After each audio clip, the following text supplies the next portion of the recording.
باللہ من الشیطان الرجیم بسم اللہ الرحمن الرحیم وبہ نستعین۔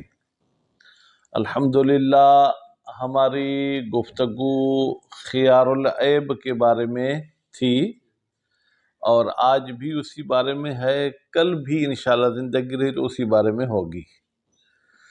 خیار العیب کی تعریف ہم نے یہ سنائی کہ اگر ہم کوئی چیز خریدتے ہیں تو اس چیز جیسی دوسری چیزیں ہیں، ٹھیک ہے، تو یہ ان میں سے یا کوئی چیز نقص رکھتی ہے یا کوئی اضافہ رکھتی ہے تو اس کو خیار العیب کہتے ہیں۔ کیونکہ عموماً مولویوں کا تعلق دیہاتوں سے ہوتا ہے، اس لیے میں مثال بھی دیہات والی دیتا ہوں کہ آپ نے ایک بکری خریدی، اس بکری کی 5 ٹانگیں ہیں، تو عام بکریوں کی ٹانگیں کتنی ہوتی ہیں ثقلین شاہ صاحب؟ 4 ہوتی ہے، اس میں 5 ہیں، تو یہ عام جو بکری کا نوع ہے اس میں ایک اضافہ پایا جاتا ہے تو یہ عیب ہے، یا اس کی 3 ٹانگیں ہیں تو یہ اس میں نقص ہے، تو اضافے کو بھی ہم عیب کہیں گے اور کمی کو بھی ہم کیا کہیں گے؟ عیب کہیں گے۔ پھر یہ جو عیب ہے کبھی اس چیز کی جو ہے اصل خلقت میں عیب ہے، کبھی اس کی جو ہے صفت میں عیب ہے، یعنی عام طور پر جانور ہو یا انسان ہو تو اس کو بغیر بخار کے ہونا چاہیے، اس کو بخار آ گیا ہے، یا اگر آپ نے کوئی کنیز وغیرہ خریدی ہے تو اس کو بلڈ پریشر کی بیماری نہیں ہونی چاہیے، اس میں بلڈ پریشر کی بیماری ہے۔ کوئی اعضاء میں سے نہ عضو اضافی ہے نہ کم ہے، ٹھیک ہے، لیکن بہرحال یہ صفت ایسی ہے کہ تندرستی والی صفت اس میں نہیں ہے، ٹھیک، تو یہ جو ہے کیا ہے؟ عیب ہے۔ اب وہ جس کو بھی معیوب چیز ملی ہے، چاہے مشتری کو ملی ہے چاہے بائع کو ملی ہے، اس کو خیار العیب ہے۔ خیار العیب میں جس کو عیب دار چیز ملی اس کے لیے 2 راستے ہیں، یا معاملہ سرے سے توڑ دے، بھائی یہ چیز اپنی لے لو، مجھے پیسے اپنے دے دو، یا ایسا ہے کہ نہیں بھائی یہ چیز میں رکھتا ہوں لیکن عیب کی وجہ سے اس کی قیمت کا تفاوت مجھے دے دو، اس تفاوت کو عرش کہا جاتا ہے، ٹھیک ہے، عرش حمزہ کے ساتھ عین کے ساتھ نہیں ہے، عرش۔ عرش کا بھی عام فقہی اصطلاح میں ترجمہ ما بہ تفاوت، یا التفاوت بین صحیح والمعیب، صحیح اور معیب کے بیچ میں جو تفاوت ہوتا ہے اس کو عرش کہتے ہیں۔ پھر عرش جاننے کا طریقہ یہ ہے کہ ہم اسی چیز کو جو اس کے بیوپاری ہیں، جو اس کے تاجر ہیں، ان کے پاس لے جائیں گے کہ بھائی یہ بکری اگر صحیح سالم ہو تو اس کی قیمت کتنی؟ مثلا وہ کہتے ہیں صحیح سالم ہو تو اس کی قیمت 4000، اگر اس میں عیب ہے تو اس کی قیمت کتنی؟ 3000، تو اب 4 اور 3 میں کتنا فرق ہو گیا ثقلین شاہ؟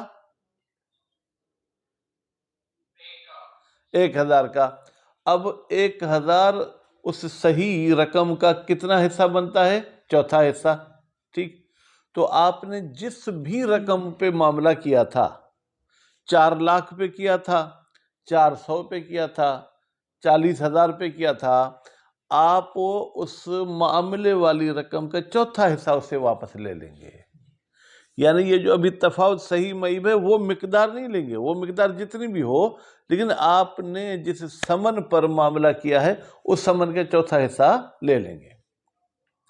پھر بحث یہ ہوئی کہ اگر قیمت کرنے والے فرض کریں 10 ہیں، الف کہتا ہے کہ اس کے صحیح کی قیمت 500، معیب کی قیمت مثلا 200، دوسرا کہتا ہے صحیح کی قیمت 600، معیب کی قیمت 400، تیسرا کہتا ہے صحیح کی قیمت 1000، معیب کی قیمت 800۔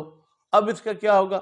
اس کا ایک آسان طریقہ ہے جو ہم مولویوں کے لیے بھی ابھی سمجھ میں آنا آسان ہے، کہتے تمام صحیح قیمتوں کو جمع کریں، تمام معیب قیمتوں کو بھی جمع کریں، پھر ان کے درمیان دیکھیں نسبت جتنی ہے اس نسبت کے حساب سے آپ ثمن سے لے لیں۔ پھر ایک اور طریقہ جو آغا صاحب نے پیچیدہ بتایا ہے اور اس کو پھر سمجھانا بھی پیچیدہ ہے، سمجھنا بھی پیچیدہ ہے، وہ یہ کہ ہر ایک قیمت کی آپ الگ الگ نسبت سنجی کریں، ٹھیک ہے، پھر آپ اس میں جو ہے کیا ہے وہ جو نسبت ملی ہے آپ کو پھر اس کو جمع کریں، پھر اس کو جو ہے کیا ہے مجموع کے ساتھ نسبت سنجی کریں۔ تو بہرحال یہ پیچیدہ مسئلہ عبارت کا میں ترجمہ کرا دوں گا، باقی ذہن نشین کرانا مشکل ہے۔ خیر، تو یہ مشکل یوں سمجھے پہاڑی ختم ہو گئی، اب پھر آسان بات شروع ہو گیا۔ یہ خیار عیب ختم کب ہوتا ہے؟ آپ کو خیار عیب مل گیا، یعنی اس کی وجہ سے معاملے کو توڑنا چاہیں تو توڑ سکتے ہیں، عرش لینا چاہیں تو لے سکتے ہیں۔ ختم کب ہوتا ہے؟ کہتے ہیں بے تصرف۔ اگر آپ نے معیب چیز لی اور آپ نے دیکھا کہ اس میں عیب بھی ہے، پھر بھی آپ اس کو استعمال کر رہے ہیں، تو استعمال کرنے کا مطلب یہ ہے کہ اب آپ کا خیار ختم ہو گیا۔ عرش باقی رہ سکتی ہے لیکن معاملہ توڑ نہیں سکتے ہیں، ٹھیک۔ اسی طریقے سے اگر وہ خیار حیوان میں ہو تو حیوان کا تصرف ہم نے بتایا تھا کہ ٹیسٹ کی خاطر اگر آپ گھوڑے پہ چڑھتے ہیں تو وہ تصرف نہیں کہلائے گا، لیکن آپ ٹیسٹ سے زیادہ، فرض کریں 1 کلومیٹر تک چڑھ کر آپ گھوڑے کو دیکھیں گے تو اس کی اسپیڈ کا بھی پتہ چل جائے گا، چلنے میں آیا وہ جو ہے کیا ہے آرام سے چلتا ہے یا ایسے جمپ لگاتا ہے کہ وہ سوار کو گرا دیتا ہے، وہ بھی پتہ چل جائے گا۔ تو ضرورت سے زیادہ اگر آپ نے استعمال کیا ہے تو وہ بھی آپ کا خیار ختم ہو جائے گا، ٹھیک۔ یا یہ ہے کہ آپ خود آپس میں توافق کرتے ہیں کاظم صاحب کہ بھائی اب ہم ایک دوسرے کے ساتھ کاروبار کرتے رہتے ہیں، یہ عیبدار چیز آپ کو آ گئی، بس آپ اٹھا لیں، راضی ہو جائیں۔ راضی ہوتا ہے تو جب بیوی اور شوہر راضی ہو تو پھر قاضی کیا کرے گا؟ پھر کچھ نہیں کرے گا۔ تو بہرحال یہ ایسے موارد ہیں جہاں پر یہ خیار عیب ساقط ہو سکتا ہے۔ تو ابھی عبارت پر توجہ کریں۔ خوب، وَلَوْ اتَّفَقَتْ، بھائی میری کتاب میں اتفقت ہے، واحد مونس کا صیغہ، اور کہتے ہیں کہ بعض نسخ میں اتفقتا ہے۔ اب آپ کے پاس کیا ہے؟ مفرد کا صیغہ ہے۔ بھائی آپ کے پاس کتابوں میں کیا ہے کاظم؟ مفرد ہے یا تثنیہ ہے؟ احسنتم۔ اگر مفرد ہے تو اس کا آپ فاعل بنائیں گے جو ہے کس کو؟ جناب بینہ کو۔ اگر بینہ متفق ہے علی صحیحت، صحیح رقم پر، مثلا پہلی بینہ بھی کہتے ہیں صحیح کی رقم 10، دوسری بھی کہتے ہیں صحیح کی رقم 10، تیسری بھی کہتے ہیں صحیح کی رقم 10، یعنی اس چیز کے صحیح ہونے کی صورت میں قیمت پہ سب متفق ہیں۔ کہ اثنی عشرہ، مثلا پہلی بینہ بھی کہتے ہیں اس کی قیمت 12، دوسری بھی کہتی ہے 12، تیسری بھی کہتی ہے 12، دون المعیبت، لیکن عیب والی صورت میں وہ بینہ ثقلین شاہ کس کو دیکھ رہے ہو؟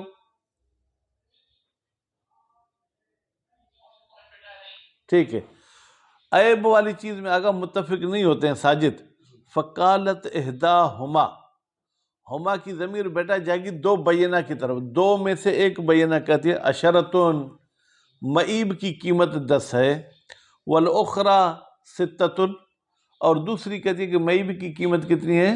6، جبکہ صحیح کی دونوں نے کتنی قیمت بتائی؟ 12، صحیح میں ان کا اختلاف نہیں ہے۔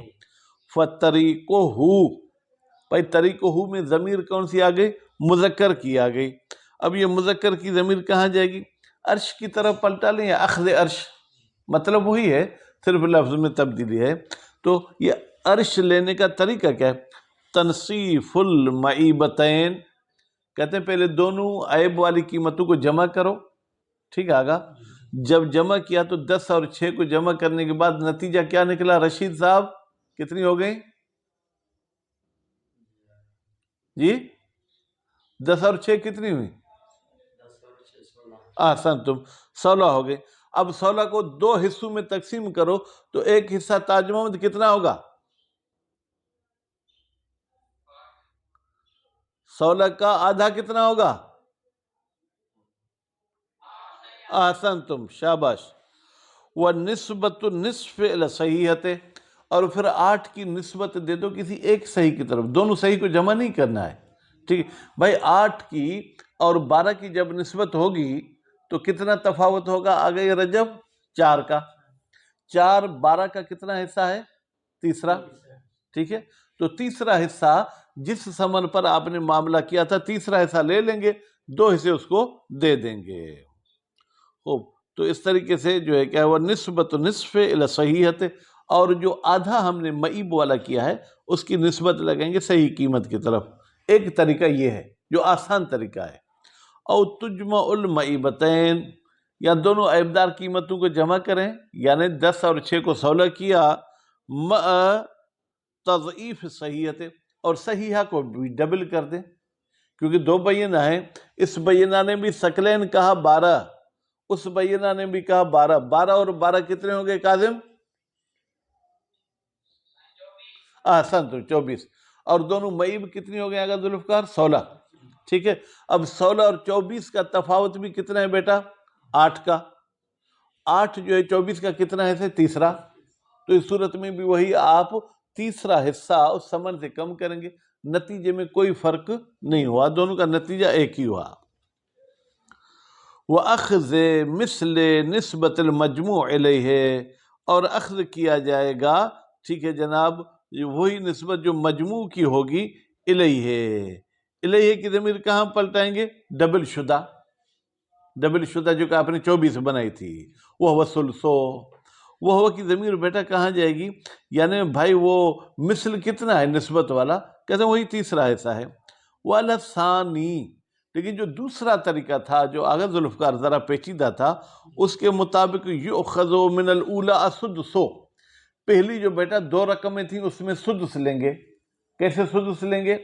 صحیح کی قیمت کی گئی تھی 12 اور معیب کی قیمت کی گئی تھی 10، ٹھیک ہے، تو کتنا تفاوت ہو گیا؟ 2 کا، 2 12 کا کتنا حصہ ہے؟ چھٹا حصہ ہے، تو وہ چھٹا حصہ ہوگا۔ وَمِنَ الثَّانِيَةِ النِّصْفُ، اور دوسرے میں بیٹا کیا قیمت کی تھی؟ 6 عیب کی، اور صحیح کی کتنی کی تھی؟ 12، ٹھیک ہے، تو 6 اور 12 میں تفاوت کتنا ہے؟ آدھے کا، ٹھیک ہے، آدھے کا ہے۔ وَيُؤْخَذْ نِصْفُهُ، اور پھر کیا ہوگا کہ اب جب آپ نے دونوں کو جمع کر لیا تو اس کا آدھا لے لیں گے، وَهُوَ الثُّلُثُ اِذًا، تو یہ بھی جو ہے بیٹا کتنا ہے؟ ثلث ہے، ٹھیک ہے، یہ بھی زیادہ نہیں ہوگا۔ وَلَوْ انْعَكَسَ، اگر معاملہ الٹا ہو جائے، بیٹا الٹے کا مطلب یہ کہ ابھی تو یہ تھا کہ صحیح قیمت پر متفق تھے، معیب قیمت میں تفاوت تھا، اب معیب میں متفق ہیں لیکن صحیح میں تفاوت کرتے ہیں۔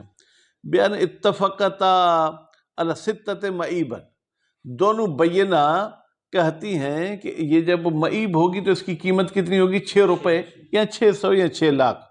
وَقَالَتْ إِحْدَاهُمَا، اور ان 2 بینہ میں سے ایک بینہ کہتی ہے ثمانیۃ صحیحاً، اگر یہی چیز صحیح ہوگی تو اس کی قیمت کتنی ہوگی؟ 8، ٹھیک۔ وَأُخْرَى عَشَرَةٌ، اور دوسری کہتی ہے کہ اگر یہ صحیح ہوگی تو اس کی قیمت کتنی ہوگی؟ 10۔ خوب، فَإِنْ شِئْتَ جَمَعْتَهُمَا، اگر آپ چاہیں تو دونوں کو جمع کریں، بھائی 8 کو اور 10 کو جمع کرو تو کتنے ہو جائے گی؟ 18، ٹھیک ہے۔ وَأَخَذْتَ تفاوت، اور پھر آپ تفاوت لے لیں گے۔ تفاوت کیسے؟ اوپر تو دونوں متفق ہیں کس پر؟ 6 پر، ٹھیک ہے۔ اب آپ اگر ایسا کریں گے، اگر دونوں 6 کو بھی جمع کریں، 6 اور 6 کتنے ہو گئے؟ 12، اور ادھر صحیح کی قیمت کتنی ہو گئی؟ 18، تفاوت کتنا ہو گیا؟ 6 کا، 6 18 کا کتنا حصہ ہے؟ تیسرا حصہ، پھر بھی معاملہ وہی ثلث والا ہو جائے گا، وہ ثلث، وہ ثلث ہے۔ او اخذت نصف صحیحتین، یا آپ ایسا کریں کہ دونوں صحیح رقموں کو ملا کر اس کا آدھا کر لیں، ٹھیک ہے۔ وَنِسْبَةُ إِلَى الْمَعِيبَةِ، پھر اس آدھے کی نسبت معیبہ کی بھی آدھی آدھی کریں گے، پھر اس کی طرف نسبت لگیں، وہ ثلث اذن، وہ بھی ثلث ہوگا، یعنی تیسرا، یہ بھی 18 میں سے 6 کم کیے تھے، یہاں بھی ثلث ہوگا، ٹھیک۔ وَعَلَى الثَّانِي، اور دوسرے طریقے کے مطابق يَكُونُ التَّفَاوُتُ رُبْعًا وَخُمْسَيْن، خمسین نہیں پڑھنا بیٹا، خمسین، یعنی چوتھا حصہ، اور خمسین ایک چیز کے 5 حصے کیے تھے، 5 حصوں میں سے 2 حصے ملائیں گے۔ فَنِصْفُهُ، پھر اس کا نصف لے لیں گے، وَهُوَ ثُمْنٌ، بھائی ربع کا آدھا کتنا ہے؟ 8واں حصہ، 8ویں حصے کو کیا کہتے ہیں؟ ثمن، اور 2 خمس کا آدھا کتنا ہوگا بیٹا؟ 1 خمس، خمس یعنی خمسان 2 پانچویں حصے، خمس یعنی 1 پانچواں حصہ۔ ينقص عن ثلث، تو یہاں پر جو ہے کیا ہے؟ عرش تھوڑی کم ہو جائے گی، پہلے والے حساب کے مطابق عرش تیسرا حصہ تھی، یہاں پر ثلث سے کم ہوگی، کیسے؟ بنصف خمس، خمس کا آدھا کم کرو، یعنی 10واں حصہ کم کر دو۔ وَلَهَذَا الْقِيَاسُ، اور اسی طریقے کے مطابق آپ کے اگر قیمت کرنے والے 10 15 ہو جاتے ہیں تو پھر صحیح کی جمع کریں گے، پھر معیب کی جمع کریں گے، پھر ان کے درمیان نسبت سنجی کریں گے۔ خیر یہ تھوڑی بہت بہرحال مشکل بات تھی، اب بالکل آسان، جیسے کہ آپ کھانے کے اوپر بوتل پی رہے ہیں۔ وَيَسْقُطُ رَدُّ، ہم نے کہا تھا کہ معیب چیز میں آپ کو دو اختیار ہیں کہ خود آگاہ یہ کاظم وہ چیز واپس کریں یا عرش لے لیں۔ کہتے ابھی ہم بتائیں گے کہ آپ وہ چیز واپس نہیں کر سکتے، عرش آپ کی برقرار ہے، عرش لینا چاہیں تو عبد القادر صاحب لے سکتے ہیں۔ بتصرف فی المبیع، جب مبیع میں وہ بندہ تصرف کر رہا ہے، یعنی آپ نے مجھ سے عیب دار چیز خریدی، آپ کو پتہ بھی چلا کہ اس میں عیب ہے، پھر بھی آپ اس میں تصرف کرتے ہیں۔ سواء کان، بیٹا کان کا اسم جو ہے کیا ہے؟ ضمیر ہے جو تصرف کی طرف پلٹ رہا ہے۔ سواء کان تصرف قبل علمہ بالمعیب، چاہے یہ تصرف معیب کے عیب کے علم سے پہلے ہو، یعنی ابھی آپ کو پتہ ہی نہیں چلا ثقلین کہ یہ بکری میں کوئی عیب ہے، لیکن آپ نے اس کا دودھ نکال کے چائے دودھ پتی پینا شروع کر دی، بعد میں کسی نے آپ کو کہا کہ اس میں تو بکری کو پیٹ میں درد ہے، یہ تو صحت مند ہوگی نہیں، ہمیشہ دبلی پتلی رہے گی۔ ام بعدہ، یا آپ کو پتہ چل گیا کہ اس میں عیب ہے، اس کے بعد آپ نے اس میں تصرف کیا، یعنی علم بالعیب سے پہلے تصرف ہو یا علم بالعیب کے بعد تصرف ہو۔ اور اسی طریقے سے کوئی فرق نہیں، سواء کان تصرف ناقلا للملک عملا، چاہے ثقلین شاہ آپ نے وہ بکری اپنی اہلیہ کو مہر میں دے دی، یعنی آپ کی ملکیت سے نقل ہو گئی، چاہے نقل نہیں ہوئی، دونوں صورتوں میں جو ہے کیا ہے، یہ تصرف اگر آپ نے کیا ہے تو بھائی ایک مرتبہ عین ہی کسی کو دے دیتے ہیں، ایک مرتبہ عین کسی کو نہیں دیتے، لیکن آپ کو یہ کہتے ہیں بھائی یہ بکری 2 دن لے جاؤ، تم دودھ پیو، یعنی 2 دن کے بعد تو پھر بھی میرے پاس آئے گی، لیکن پھر بھی یہ تصرف ہے۔ مغیرن للعین عملا، اس تصرف کی وجہ سے عین میں کوئی تبدیلی آئی ہے یا تبدیلی نہیں آئی؟ بھائی کیسے؟ میں نے آپ سے اناج لیا تھا، اس کا میں نے آٹا پسوا لیا، تو اس عین میں نے کیا کر دی؟ تبدیلی کر دی۔ یا میں نے آٹا نہیں پسوایا لیکن اس کو میں نے ایسے کیا ہے کہ اس کو جو ہے کیا ہے وہ چھان بین کے اس کی مٹی وغیرہ کو صاف کر دیا، تو جیسے گندم لی وہی گندم ہے، عین میں تبدیلی نہیں کی لیکن تصرف کیا ہے۔ عاد الیہ، چاہے یہ مبیع پھر اسی شخص کی طرف لوٹ آئے، بعد خروج المبیع عن ملک شخص، جبکہ یہ مبیع اس کی ملکیت سے نکل گئی تھی، یعنی میں نے آپ کو آگے یہ بیچ دی ساجد، 2 دن کے بعد آپ نے کہا بھائی اپنی چیز واپس لے لو، تو میرے پاس آ گئی وہ عملہ۔ بھائی تصرف کسی بھی قسم کا ہو جائے تو یہ چیز واپس کرنے والا سلسلہ کیا ہو جائے گا؟ ختم ہو جائے گا۔ وما تقدم فی تصرف الحیوان آتن ہونا، اور اوپر جو ہم نے خیار حیوان میں حیوان کے تصرف کی بات کی تھی وہ آتن ہونا، وہ یہاں بھی آئے گا۔ یعنی کیا؟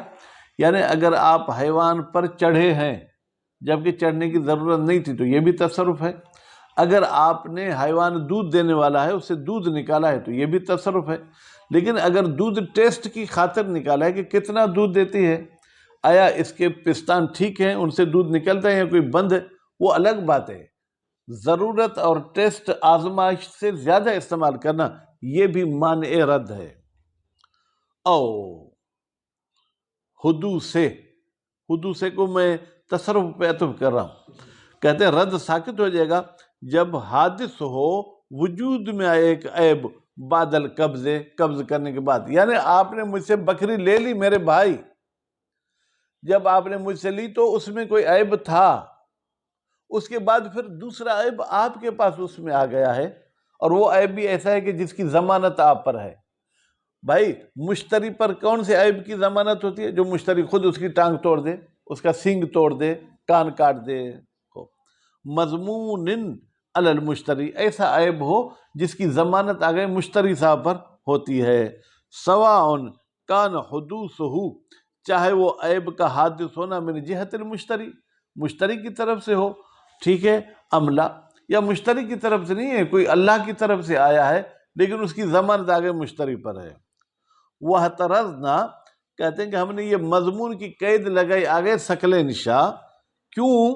کہتے ہیں اما اس عیب کی وجہ سے، لو کان حیوانا وحدث فیہ العیب فی ثلاثۃ، توجہ بھائی، اگر وہ مبی آپ کی کیا ہے، حیوان ہے، اور حیوان میں 3 دن کے اندر اگر عیب آ جائے تو اس کا ضامن مشتری نہیں ہوتا، اس کا ضامن کون ہوتا ہے، بائع ہوتا ہے۔ اس لیے ہم نے یہ قید لگائی کہ اگر عیب کی ضمانت مشتری پر ہے تو مشتری اس چیز کو واپس نہیں کر سکتا، لیکن اگر عیب کی ضمانت مشتری پر نہیں ہے تو وہ واپس کر سکتا ہے۔ وَاعْتَرَضْنَا بِالْمَضْمُونِ عَلَيْهِ، علیہ کی ضمیر جائے گا مشتری کی طرف، یہ ہم نے مشتری پر جو ضمانت والی قید لگے، اس سے ہم نے اعتراض کیا، اما اس عیب سے، لو کان حیوانا، یا اما اس مبی سے، لو کان حیوانا، وہ مبی کیا ہو آگے، کاذب حیوان ہو، وحدث فیہ العیب فی ثلاثۃ، اور اس میں عیب آیا ہے 3 دن کے اندر، لیکن من غیر جہت المشتری، مشتری نے وہ عیب آ گئی، یہ ثقلین مغل صاحب نہیں پہنچایا ہے، فَإِنَّهُ بالتحقیق یہ نیا عیب، یہ جو عیب حادث ہوا ہے، ہین اذن، جبکہ مشتری پر اس کی ضمانت نہیں تھی، لا یمنع من رد، یہ عیب جو ہے کیا ہے، واپس کرنے سے رکاوٹ نہیں بنتا ہے، ولل عرش، اور عرش لینے سے بھی آگا رکاوٹ نہیں بنتا ہے۔ البتہ عرش پچھلے عیب کی، یہ جو نیا عیب ہے اگر اس کی بھی ذمہ داری بائع پر تو اس کی بھی عرش ہم لیں گے، لیکن اگر اس کی اجنبی نے کوئی نقصان پہنچے تو وہ اجنبی سے لے لیں گے۔ لِأَنَّهُ مَضْمُونٌ عَلَى الْبَائِعِ، لِأَنَّهُ کی ضمیر کہاں جائے گی، اس عیب کی طرف، یہ جو عیب 3 دن کے اندر آیا ہے اس کی ضمانت آگے بائع پر ہوتی ہے۔ وَلَوْ رَضِيَ الْبَائِعُ بِرَدِّهِ مَجْبُورًا بِالْعَرْشِ أَوْ غَيْرِ مَجْبُور جَازَ۔ اچھا بھائی توجہ، میں نے گائے خریدی، اس میں میں نے ہی عیب کیا ہے، مشتری نے عیب کیا، اب وہ بائع کہتا ہے بھائی جیسی میری گائے ہے، اگر واپس کرنا چاہو تو واپس کر دو، تو اس عیب کے بدلے میں آگے رجب یا وہ تھوڑے بہت پیسے لیتا ہے یا نہیں لیتا، جائز ہے، پھر واپس کرنا جائز ہے، واپس کرنا حرام نہیں ہے۔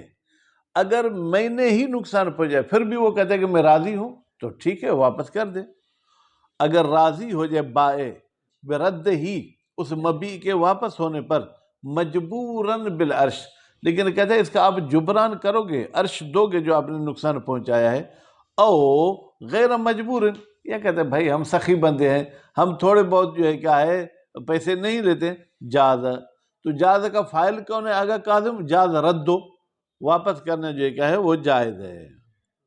وفی حکم ہی، ٹھیک ہے بھائی، حکم ہی کی ضمیر کہاں جائے گی، مبی کی طرف، یعنی ابھی تو ہم ایک مبی کی بات کر رہے ہیں نا، اگر آپ 10 گائے خرید کرتے ہیں، کتنی گائے، 10، 20، 30 گائے خرید کرتے ہیں، لیکن معاملہ ایک ہی ہے، ہر ایک کی الگ الگ بے نہیں ہے، ایک ہی بے میں، ٹھیک ہے، افراد زیادہ ہیں، فرماتے وہ فی حکم الواحد، واحد مبی کے حکم ہے، ما لو اشترى صفقۃ متعددا، اگر خریدار خرید کرتا ہے سامان جو کہ متعدد ہے، صفقہ بے معنی سامان، گائے بھینس ہو، چینی چاول ہو، ٹھیک، وظہر فیہ عیبون، اور ظاہر ہو گیا فیہ اس مبیع میں کوئی عیب، او وتلف احدھا، یا جو میں نے آپ سے 10 گائے خریدی تھی ثقلین شاہ، ان میں سے ایک مر گئی، او اشترى اثنان، یا جو ہے کیا ہے خرید کیا ہے 2 کو نہیں، اثنان اشترا کا فاعل ہے، 2 بندوں نے خرید کیا ہے، ٹھیک ہے، اثنان فاعل ہے اشترا کا، انہوں نے خرید کیا 2 نے، یعنی ثقلین شاہ نے اور عبد القادر نے مل کر خرید کیا ہے کیا بھائی، صفقتاً ایک گائے، فامتنع احدہما من رد، تو ایک کہتا ہے میں واپس نہیں کروں گا، دوسرا کہتا ہے میں واپس کروں گا، فإن الآخر یمنع منہ، بتحقیق اس دوسرے ساتھی کو جو واپس کرنا چاہتے اس کو بھی منع کیا جائے گا، خوب، وَلَهُ الْعَرْشُ، اس کو عرش ہی ملے گا، وَإِنْ أَسْكَتَهُ الْآخَرُ، اگرچہ دوسرا عرش سے بھی دستبردار ہو جائے تو بھی اس ایک کو عرش ملے گا۔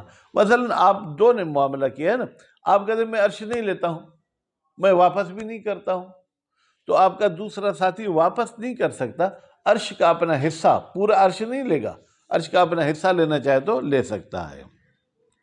سواء اتحدت العین، چاہے عین جو ہے کیا ہے وہ ایک ہی ہو یا عین جو ہے کیا ہے تعددت زیادہ ہوں، اقتسماہا ام لا، چاہے انہوں نے اس عین کو آپس میں تقسیم کیا ہے یا انہوں نے تقسیم نہیں کیا ہے۔ اگر زیادہ ہو گیا تو بس کریں، نہیں تو تھوڑا پڑھیں بھائی میرے۔ ماشاءاللہ ماشاءاللہ، 9-5۔ وصلی اللہ علی محمد و آل محمد۔